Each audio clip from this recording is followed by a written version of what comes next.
महाराज जी कृपा करके बताइए कि जीवन में ऐसा क्या किया जाए जिससे हर परिस्थिति में डर को पीछे छोड़कर ईश्वर पर पूर्ण विश्वास रखते हाँ, हुए नाम साहस जप, का मार्ग नाम चुनें? नाम जप, नाम जप, नाम जप जितना करोगे उतना निर्भय होते जाओगे। हाँ, भगवान का जब भरोसा हो जाता है तो फिर भय खत्म हो जाता है। अभयम सर्वभूतेषु, भगवान कह रहे हैं मैं उसे अभय कर देता हूँ। हाँ, भगवान का चिंतन करो, भगवान का नाम जप करो। तुम्हारे बल हम डरपत न है। जब भगवान का बल जागृत हो जाता है तो तुम्हारे बल हम निर्भय हो जाता है जीव। समस्त भयों का नाश हो जाता है भगवान के नाम जप से। तो नाम जप करो, हरि स्मृति सर्व विपद विमोक्षणम, भगवान की याद, भगवान का चिंतन सब विपत्तियों से, सब भयों से, सब दुखों से बचा लेता है। इसलिए नाम संकीर्तन करो, भगवान का नाम जप करो, भगवान की लीला कथा सुनो, उसी से निर्भय होता है जीव। नहीं तो हमसे कुछ गलतियां हो जाती हैं, कुछ पाप हो जाते हैं जो हमारे हृदय को भयभीत करते हैं। और कोई नहीं भयभीत करता, हमारे आचरण ही हमको भयभीत करते हैं। यदि आप कहीं गलत हैं, आप कहीं कमजोर हैं, कोई गलती है, तो बिना किसी के भय दिए आप भयभीत रहेंगे। और आप निष्पाप हैं, निर्भय हैं, तो आप देखिएगा आपका हृदय एकदम प्रफुल्लित रहे, हमने कोई गलती नहीं की। चाहे जितना बड़ा कोई विरोधी खड़ा हो जाए, आप परास्त नहीं होंगे, क्योंकि आपको रहेगा मैंने कोई गलती नहीं। और अगर अपने में कोई गलती है तो बिना किसी विरोधी के भी हम डरते रहेंगे कि यार मतलब कहीं वो अंदर अंदर डरता रहता है। तो हम गलत ना करें, अगर गलती हो भी गई है तो आज से नियम ले कि हम गलत ना करें और नाम जप करें, तो हमारे अंदर का डर खत्म हो जाएगा। भगवान सब रक्षा करते हैं। वसुधा जी नोएडा से। राधे राधे राधे राधे महाराज जी। महाराज जी किसी भी ईश्वर के धाम पे अगर भक्तों की सेवा करने का मौका मिले या भजन कीर्तन का अवसर मिले तो हमें क्या करना चाहिए? दोनों में क्या श्रेष्ठ है, भजन कीर्तन या भक्तों की सेवा? भजन कीर्तन करते हुए भक्त सेवा। हम अंदर राधा राधा जप रहे हैं, भक्त सेवा करें, इसमें क्या परेशानी? राधा राधा अंदर जप रहे हैं, भक्त सेवा भी अनिवार्य है और भगवत सुमिरन भी अनिवार्य है, और दोनों एक साथ करना चाहिए। सुमिरन करते हुए भक्त सेवा करनी चाहिए। मान लो कुछ कीर्तन में बैठे हैं तो कुछ कीर्तन में बैठने वालों को पवाने की व्यवस्था में लगे हुए हैं, उनको खवाना है, पियाना है, आए हुए तीर्थ में भक्तों का स्वागत करना है, तो हम उत्साह पूर्वक अंदर नाम जप करते हुए और उनका सेवा करें। भक्त सेवा का त्याग करके हम भजन कीर्तन सुन रहे हैं तो उस नहीं, या हम भजन छोड़ करके ऐसे शरीर से सेवा में केवल लगे, वो भी ठीक नहीं। दोनों बातें होनी चाहिए। अंदर हमारे नाम चल रहा है और बाहर हम सेवा कर रहे हैं, तो भजन भी चल रहा है और संत सेवा, अतिथि सेवा, जो भी तीर्थ यात्रियों की सेवा वो भी चल रही है। मिलिंद अग्रवाल जी मुरादाबाद से। राधे राधे राधे महाराज जी। महाराज जी मेरे मन में धन और प्रतिष्ठा पाने की प्रबल इच्छा तो है, लेकिन उस धन से मिलने वाले भोगों में अब कोई आकर्षण नहीं लगता। ये अवस्था क्यों हो रही है? क्या ये नाम जप का प्रभाव है या मन की कोई भ्रांति है? नाम जप का प्रभाव है। नाम जप और बढ़ाइए तो ये धन और प्रतिष्ठा की चाह भी मिट जाएगी। ये अच्छी नहीं है, ये जहर है, बहुत घटिया बात है, बहुत घटिया बात। धन की इच्छा बढ़ जाए तो राक्षसी प्रवृत्ति आ जाए, चोरी करना, हिंसा करना, लूटपाट करना, बेईमानी से सब में उतर जाए, और प्रतिष्ठा की बात आ जाए तो हिंसा हो जाए कि बात प्रतिष्ठा की, मान सम्मान के आगे बोले मार। तो ये दोनों बातें घटिया बात है। सम्मानम कल्याति घोर गरलम नीचापमानम सुधा, श्री राधा मुरली धरो भज सखे वृंदावन माते। हे मित्र, सम्मान को विष समझो और अपमान को अमृत समझो। नीच पुरुषों द्वारा किए हुए अपमान को अमृत समझो और राधा माधव का भजन करो, इसी में शांति है। महाराज जी जो इसके भोग है उसमें मेरा कोई आकर्षण नहीं होता, इससे मिलने वाली जो सुविधाएं हैं उनमें कोई आकर्षण नहीं होता। अभी समझ नहीं पा रहे हो आप अंदर की बात को, और आप कह गए कि मुझे भोगों में आसक्ति नहीं। जब भोगों में आसक्ति नहीं होगी तो रुपया बाहर लगने लगेगा। तो कहीं ना कहीं रुपये में जो प्रीति है वो भोगों में प्रीति कहलाती है, क्योंकि रुपये से भोग मिलता है। रुपया ना खा सकते हैं, ना सूंघ सकते हैं, ना उसको ओढ़ सकते हैं, ना बिछा सकते हैं। काम में केवल भोगों के ही तो आता है। तो अंदर कहीं भोगासक्ति है जो रुपये में प्रेम करवाती है, अंदर कहीं देहासक्ति है जो मान सम्मान में हमारी प्रीति कराती है। तो हमें और भजन करना चाहिए और धीरे धीरे ये शांत हो जाएंगे। अच्छा, जैसे 2000 का नोट बंद हो गया है। अब 2000 की आपको एक अटैची दी जाए तो आप लोगे? क्यों? क्योंकि उससे भोग नहीं मिलते। लेकिन 500 की अटैची तो ले लोगे ना क्योंकि उससे भोग मिलते हैं तो मूल तो भोगासक्ति हुई ना, मूल तो उससे मिलता है भोग, इसीलिए तो हमें रुपया प्रिय है। नहीं तो 2000 भी तो रुपया है, वो नहीं रखोगे क्योंकि उससे भोग मिलते नहीं है। तो ये बात समझना है। विजेंद्र प्रताप सिंह जी। राधे राधे। महाराज जी, दास को ठाकुर जी ने विधायक के रूप में मध्य प्रदेश पन्ना में जनता की सेवा सौंपी है। महाराज जी, आग्रह है कि राजनीति में रहने के कारण लोगों की अपेक्षाएं बहुत हैं, पर कभी नियम विरुद्ध कार्यों को उपेक्षित करना पड़ता है। वो दुखी होते हैं तो मन खिन्न होता है। महाराज जी, आप मार्गदर्शन करें कि ऐसे नहीं, अपने नियम से चलना चाहिए, कानून विधान से चलना चाहिए।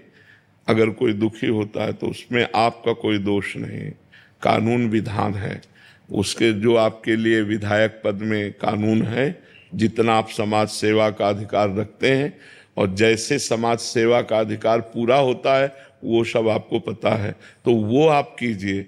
उस आपके विधान के विपरीत अगर कोई चाहता है आपसे, वो आप नहीं करते हैं, वो दुखी होता है, तो वो उसकी मनोमालिन्यता है, उसकी बुद्धि है ऐसी, आपके द्वारा उसको दुख नहीं दिया गया है, इसलिए आप उसके किंचन मात्र भी दोषी नहीं माने जाएंगे। अब जैसे कोई आपसे ईर्ष्या करे कि आप विधायक हो और वो जल रहा है, दुखी हो रहा है, तो ये उसका चिंतन है। आपका इसमें विधायक होना थोड़ी दुख का कारण है, उसका चिंतन है। तो ऐसे ही आप अपने विधान के अनुसार समाज सेवा कर रहे हैं और जो विधान के विपरीत आपसे करवाना चाहता है आप नहीं कर रहे, तो उसको दुख तो पहुंचेगा, लेकिन आप दुख देने के दोषी नहीं माने जाएंगे, क्योंकि वो अपने धर्म विरुद्ध, कानून विरुद्ध, वो ला के विरुद्ध चलना चाहता है, तो उसको दुख तो मिलेगा ही। इसलिए ऐसे लोगों की उपेक्षा ही कर देनी चाहिए। जो नीति विरुद्ध आपसे कार्य करवाना चाहें, तो वो दुखी हो या सुखी हो, अपने को धर्म नहीं छोड़ना, तो आपकी विजय होती जाएगी। जो आज पद मिला है 4 लोगों की सेवा, तो कल 40 लोगों की सेवा का मिलेगा। और भी पद हैं आगे चल करके, तो हम अपने पद को बहुत सही ढंग से निर्वाह करें तो भगवान हमारे हमको आगे भी सेवा का अवसर देंगे जी। आकाश सिंह जी, सुल्तानपुर। राधे राधे। राधे राधे महाराज जी। हे नाथ, आपकी और श्री जी की कृपा से अब मैं इस जीवन के उद्देश्य को धर्म मार्ग व भक्ति मार्ग की ओर बढ़ाना चाहता हूं, पर नाथ आत्मविश्वास की घोर कमी के कारण असफल हूं। स्वामी, क्या बिना किसी भजन पूजन साधन अभ्यास के बिना क्या मैं प्रभु की शरणागति को प्राप्त कर सकता हूं? नहीं, नहीं कर सकते, नहीं कर सकते। जैसे गंगा नहाना, तो गंगा जी पर जाना पड़ेगा, आपको चलना पड़ेगा। गंगा नहाना है तो गंगा जी की यात्रा आपको करनी पड़ेगी। अगर आपको भगवान की प्राप्ति करनी, तो आपको भगवद यात्रा करनी पड़ेगी। आपको नाम जप करना पड़ेगा, आपको भगवान का पूजन करना पड़ेगा, आपको भगवान की कथा सुननी पड़ेगी, आपको भगवान के लिए उत्साह रखना होगा, सब में भगवान का भाव करके सेवा करनी होगी। ऐसे ऐसे कैसे हो जाएगा? ऐसे कैसे हो जाएगा?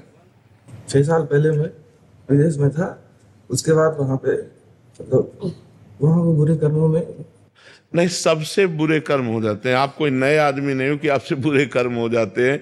हम लोग संसार की फिसलन में ऐसे फिसलते हैं कि सबसे बड़े बड़े बुद्धिमानों से भी चूक हो जाती है। हम ये इस बात में कि हमसे बुरे कर्म नहीं हुए, ये हम किसी की भी बात मानने वाले नहीं, क्योंकि ये फिसलन ऐसी माया की है कि सबसे गलती हो जाती है, लेकिन गलती होती ही रहे ये ठीक नहीं है। अब हम अपनी गलतियों को सुधारें, हम अब जो जानते हैं ये गलत है वो ना करें और नाम जप करें, तो भगवान कृपा करेंगे, ठीक हो जाओगे। ठीक है जी। भजन में निरंतरता नहीं आ रही है डॉक्टर शिवन सिंह। महाराज जी, भजन में निरंतरता नहीं आ रही है। हाँ, खान पान पवित्र रखो, ज्यादा बातचीत करो मत, ज्यादा बातचीत सुनो मत, एकांत सेवन करो, वृद्ध शरीर है, तो भजन में निरंतरता आने लगेगी। मन की चक्कर में न पड़ो, जिह्वा से नाम जप करो, राधा राधा राधा। ऐसे जैसे हम जप रहे हैं राधा राधा, हम जबान से जब, मन से जब निर्मल मन होता है तब भजन होता है।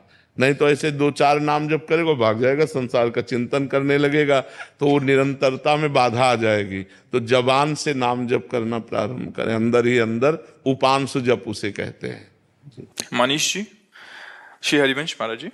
महाराज जी, कृपा का संचार कैसे और क्यों होता है? क्या नाम जप नाम के महत्व का बोध कृपा से होता है या नाम जप करने से नहीं, कृपा होती है? नाम जब हम शुरू करते हैं तो कृपा से शुरू करते हैं। नाम जप में जब रुचि होती है तो कृपा से होती है, और नाम का जब साक्षात्कार होता है तो कृपा से होता है। ये सब कृपा से होता है। भगवान अहेतुकी कृपालु है। जैसे पिता अपने पुत्र के लिए सब बढ़िया करता है, लेकिन यदि पुत्र कोई गलत आचरण करे तो फिर उसे दंड मिलता है। तो हमारे ऊपर भगवान की बहुत कृपा है, वात्सल्य सिंधु है, सब कृपा से हो रहा है। पर हम गलत जब आचरण करते हैं, गलत मार्ग में चले जाते हैं, तो ऐसा अनुभव होता है कि हमारे ऊपर कृपा नहीं। जब हमें दुख मिलता है, विपत्ति मिलती है, अपमान मिलता है, वो हमारे पाप कर्म का फल होता है, तब लगता है भगवान की कृपा नहीं है। जब अनुकूलता मिलती, प्रणाम नमस्कार वाहवाही, तो लगता है भगवान की कृपा है। नहीं, भगवान की कृपा सब पर मोर बराबर दया, सब पर बराबर कृपा है, बराबर दया है। पर हम लोग भगवान की कृपा से वंचित इसलिए रह जाते हैं कि उनके विरुद्ध आचरण कर देते हैं। भगवान की आज्ञा ही शास्त्र है और भगवान के मुख ही संत जन हैं। तो संतों की आज्ञा और शास्त्र की आज्ञा एक ही है। जो भगवान की आज्ञा के विरुद्ध चलता है वो कृपा का अनुभव नहीं कर पाता। कृपा तो सब पर भगवान की है। बिना कृष्ण कृपा के कोई कृष्ण नहीं बोल सकता, बिना राधा कृपा के कोई राधा नहीं बोल सकता। तो यदि हम राधा राधा जप रहे हैं, कृष्ण कृष्ण जप रहे हैं, तुम्हारे ऊपर भगवान की बहुत कृपा है, ऐसा मानना चाहिए। संदीप, राधे राधे महाराज जी। महाराज जी, गीता जी नित्य पढ़ रहा हूँ, कुछ समय से जितनी बार भी पढ़ें लगता है और अध्ययन करो थोड़ा सा पहले से बेहतर ज्ञान प्राप्त हो जाएगा। हाँ, कई बार। निष्कर्ष समझ आया कि कर्म कर, फल का त्याग कर। महाराज जी, एक सवाल मन में आता है कि हर जीव के कर्म की गतिविधियां भी प्रभु ने पहले ही निर्धारित कर दी हैं, जैसे किसके जीवन में भक्ति भाव, दान धर्म, पुण्य कर्म, वैभव। नहीं नहीं नहीं, एक गलत सोच है। दो चीजें निर्धारित है, एक पाप कर्म का फल दुख और एक पुण्य कर्म का फल सुख लौकिक। बस इसे ही प्रारब्ध कहते हैं, जो निर्धारित है। अब आप दान पुण्य करते हो या आप दूसरे का छीनते हो, आप अच्छे कर्म करते हो या बुरे कर्म करते हो, आप भजन करते हो या पाप करते हो, ये आपके ऊपर छूट है। वो आपकी बुद्धि जैसा निर्णय करेगी वैसा आप कर पाओगे। मलिन बुद्धि होगी, गंदे आचरण करोगे। अच्छी बुद्धि होगी तो जैसे शास्त्र स्वाध्याय करो, सत्संग करो तो अच्छी बुद्धि होगी, तो अच्छे आचरण बनेंगे। गंदे लोगों का संग करो, गंदी बातें देखो तो गंदी बुद्धि होगी, गंदे कार्य बनेंगे। इसमें भगवान का विधान नहीं है। ये हमारी सोच, हमको स्वतंत्र रखा गया है। इसके लिए स्वतः आप जो नया कर्म करना चाहो वो कर सकते हो, लेकिन परिणाम में आप नहीं। परिणाम में प्रारब्ध काम करेगा। जैसे आप बहुत प्रवीणता पूर्वक व्यापार कर रहे हो लेकिन घाटा लग गया, प्रारब्ध है आपका। कोई बहुत ज्यादा प्रवीण नहीं लेकिन मुनाफे पे ही चल रहा है, प्रारब्ध है उसका। तो सुख दुख रूपी परिणाम, ये जो हमें अपने कर्मों के भोगने हैं, ये पहले से निश्चित है। लेकिन नवीन कर्म अच्छा या बुरा, ये हमारी सोच है। हम जैसा सोचेंगे वैसा कर्म करेंगे, वैसे ही हमें उसका भोगना पड़ेगा। समझ पा रहे हैं आप? इसमें हम ऐसा नहीं कि भगवान ने की